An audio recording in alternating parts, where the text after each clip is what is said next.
What if I told you that one of the most famous rules in retirement planning, the so-called 4% rule, might actually be outdated, and the very person who created it now thinks you can safely take out even more? Sounds like a financial plot twist, doesn't it? For decades, people have been building their entire retirement plans around this one number, thinking it was set in stone. But the truth is, the original architect of the rule has rerun the math, looked at fresh data, and his conclusion might completely change the way you think about your savings. Let's rewind for a second. The 4% rule was born in the early 1990s, thanks to William Bengen. Now, Bengen wasn't your average Wall Street insider. He was actually a rocket scientist turned financial advisor. And like any good scientist, he approached retirement planning the way you'd approach engineering a spacecraft. Test every possible scenario, even the worst ones, and see if the system holds up. Back in 1994, he dug into nearly 70 years of US stock and bond market history. He wanted to answer a very basic question. How much money can someone safely withdraw from their retirement portfolio each year without running out of cash too soon? The outcome of his research became a game changer. If you withdraw 4% of your portfolio in your first year of retirement and adjust that amount for inflation every year after, your money should last at least 30 years, even if you retired into some of the ugliest economic conditions on record, like the Great Depression or the stagflation of the 1970s. Think about it.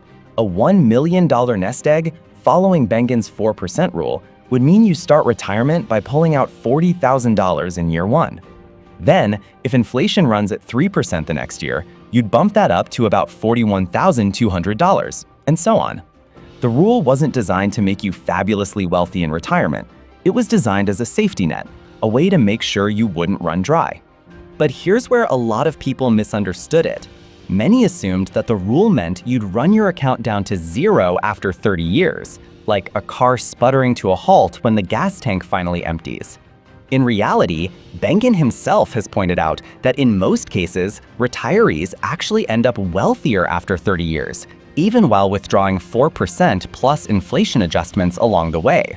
Unless you retired at the absolute worst possible time in history, the odds are that your money would keep growing in the background, thanks to compounding returns. That's the beauty and the mystery of this rule. It was always based on worst-case scenarios. Imagine preparing for a road trip by packing for the possibility that you'll get stuck in the middle of the desert with no gas stations for 500 miles. That's how conservative the 4% rule really was. Now, here's the twist. In a recent interview, William Bengen updated his research using fresh market data, adding decades of returns since his original 1994 study. His conclusion? The safe withdrawal rate isn't 4% anymore. It's closer to 5%. Yes, you heard that right. According to the man who gave us the 4% rule, you could potentially withdraw 5% per year, even if you retire at a time of high inflation, weak stock markets, and crummy bond returns, and still not run out of money. That might not sound like much at first, but let's put it in perspective. On a $1 million portfolio, that extra percentage point means the difference between $40,000 and $50,000 per year. That's like getting a $10,000 annual raise in retirement without having to save another penny. Or to put it another way, you could retire with 20% less money saved and still be in the same ballpark. If that doesn't make your ears perk up, I don't know what will. But before we start celebrating, Bengen himself adds some caution. He's quick to say that while 5% looks safe based on the data, it's not a license to go wild. If you're planning a very long retirement, say you stop working in your 40s or 50s, it's smarter to stick closer to 4%. Why? Because you'll need your money to stretch across 4 or even 5 decades, not just 3. Think of it like training for a marathon instead of a 10K. You pace yourself differently. This raises a bigger question. Why do these numbers keep shifting? Why did 4% become the rule of thumb in the 90s, and why is 5% suddenly looking safe now? The answer lies in market dynamics. When Bengen first ran his numbers, he was stress testing portfolios against the historical returns of that time period. Since then, markets have produced new data, both booms and busts, that allow for a recalibration. Just like weather models get more accurate when you feed them more years of data, safe withdrawal studies get more precise as new decades of market history roll in.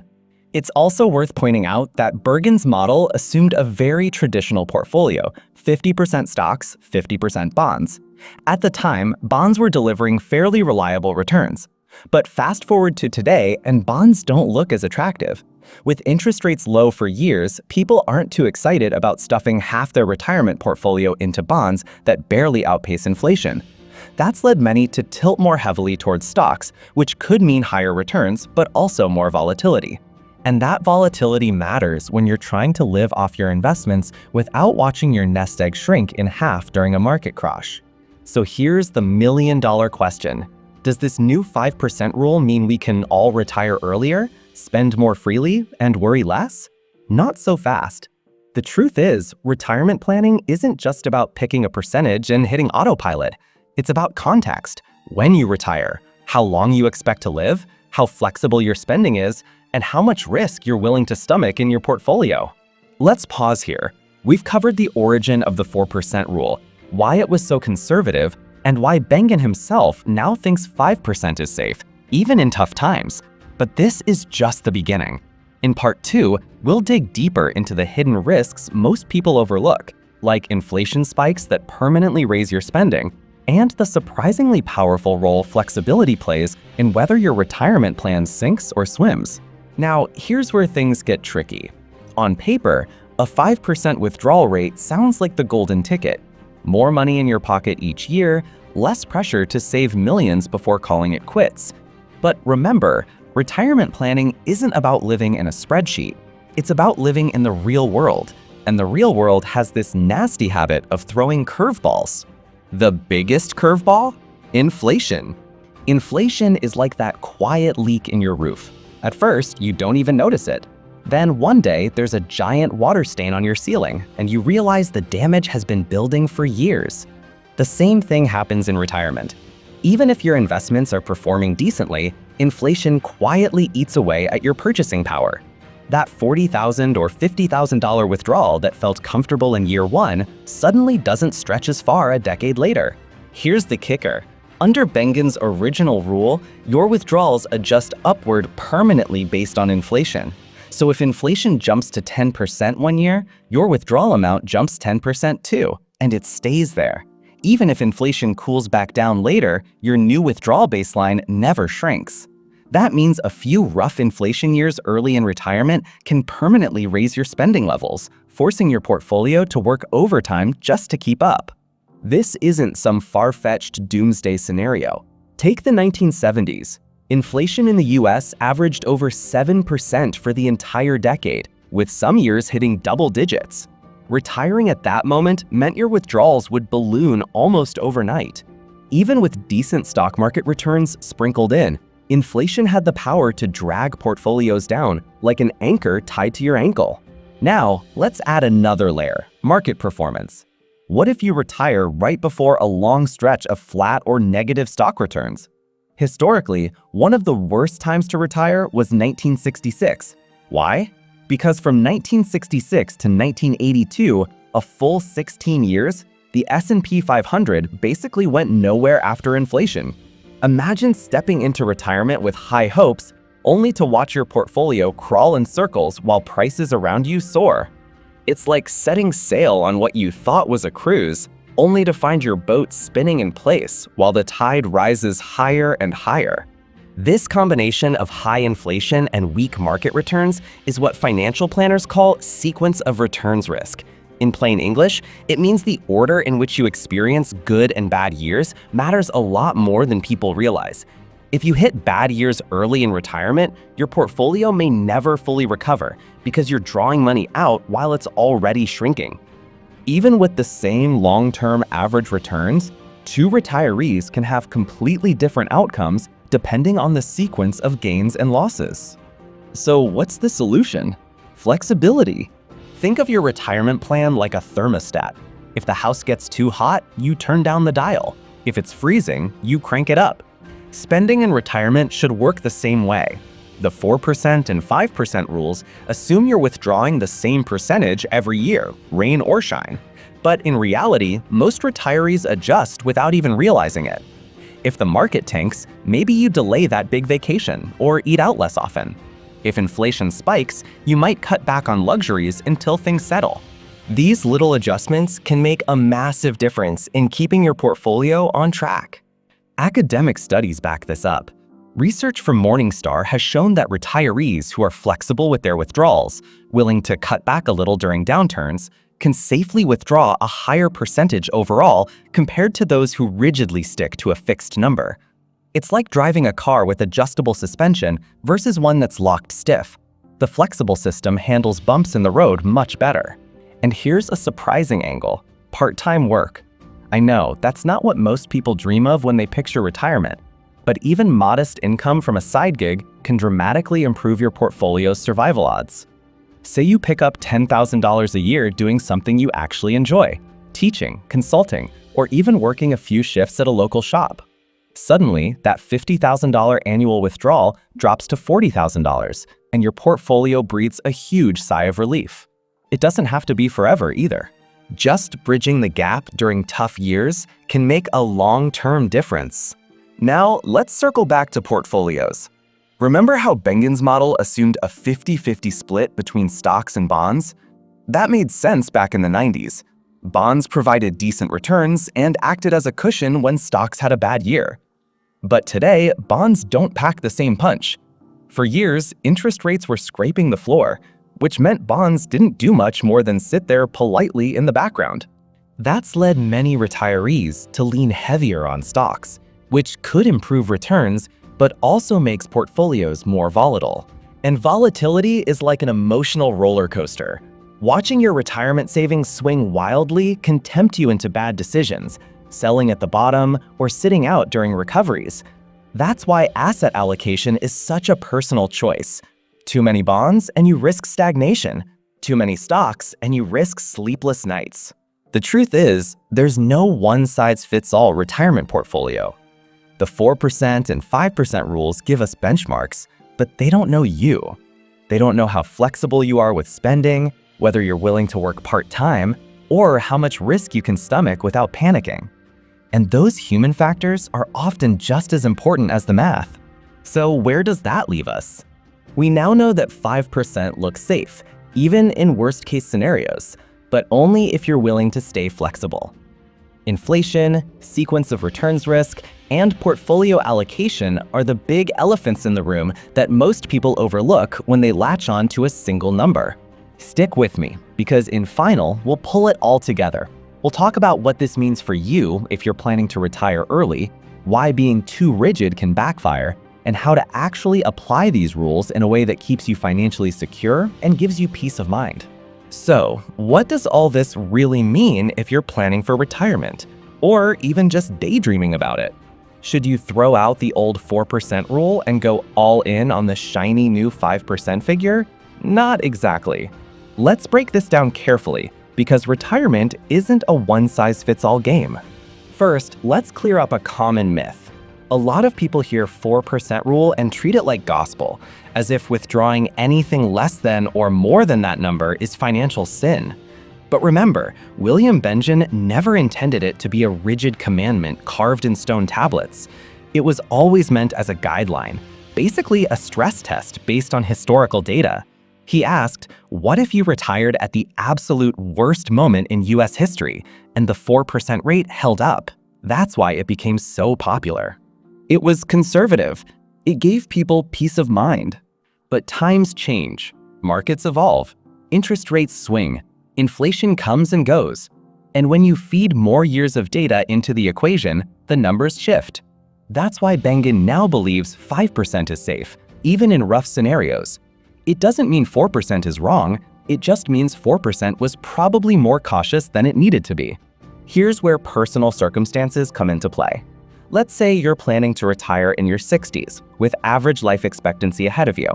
A 5% withdrawal rate might work perfectly fine, especially if you're willing to adjust during rough years.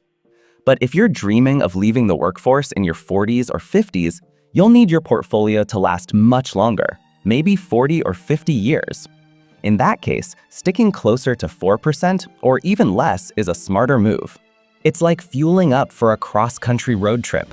Instead of a quick drive across town, you need a bigger buffer. Another overlooked factor is spending flexibility. Most studies assume retirees spend like robots, exactly the same inflation-adjusted amount every year.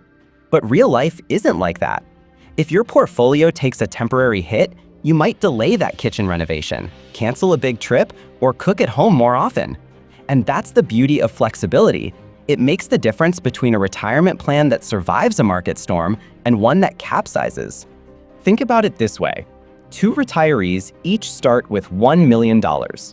One insists on withdrawing exactly $40,000 plus inflation every year, no matter what.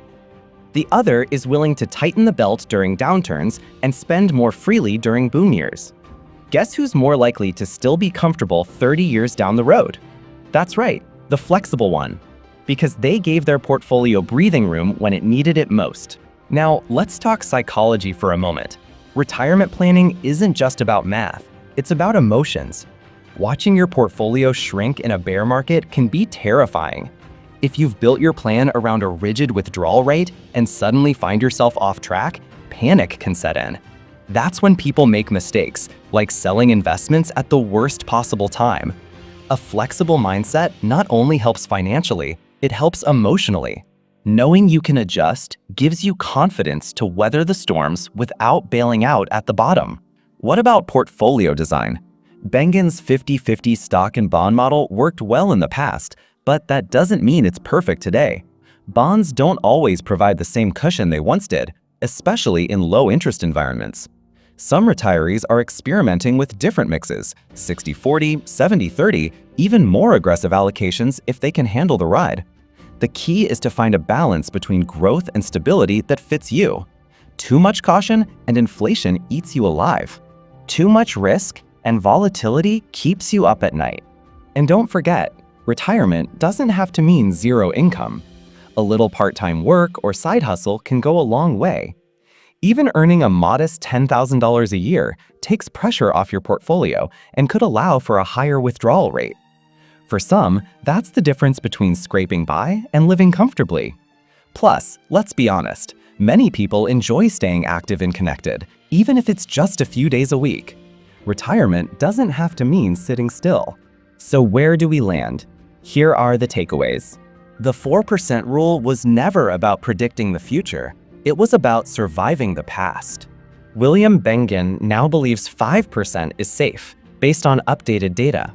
That means retirees today may have more wiggle room than they thought. Flexibility, both in spending and in portfolio choices, is often more important than the exact number you start with. Inflation and the sequence of returns risk remain the biggest threats. Plan for them, and you'll sleep better at night. Personal factors like when you retire, how long you expect to live, and whether you're open to part-time work make a huge difference. At the end of the day, retirement planning is like steering a ship. The 4% and 5% rules are navigational tools, but you're still the captain. The sea will have calm days and storms, and no rule can predict every wave. What matters is having a sturdy ship, a flexible crew, and the willingness to adjust course when the winds shift. So next time you hear someone talk about the 4% rule as if it's set in stone, remember, even the man who invented it has changed his mind. And maybe that's the real lesson here. Retirement planning isn't about rigid rules. It's about adapting, adjusting, and making sure your plan works for you, not just on paper, but in the messy, unpredictable, real world.